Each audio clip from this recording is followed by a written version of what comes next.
Paano mo maibabalik ang isang bagay na ikaw mismo ang sumira? Tiwala na napakahirap makuha, pero mabilis mawala. At mahirap ibalik ang tiwala pag ang taong mahal mo ang siyang sumira, na kahit humingi ka pa ng tawad sa pagkakamali mo, maaaring huli na ang lahat ng pagsisisi mo. Mahirap ibalik ang tiwala pag ito'y nasira, na minsan, kahit pinatawad ka pa, hindi ka na pagkakatiwalaan pa. At kahit bigyan ka pa ng isa pang pagkakataon, hindi mo rin maiaalis na isumbat niya ang lahat ng mga pagkakamali mo.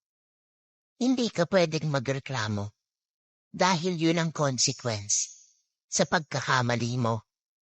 Kaya kailangan mong paghirapan para makuha mo ulit ang tiwala na sinira mo.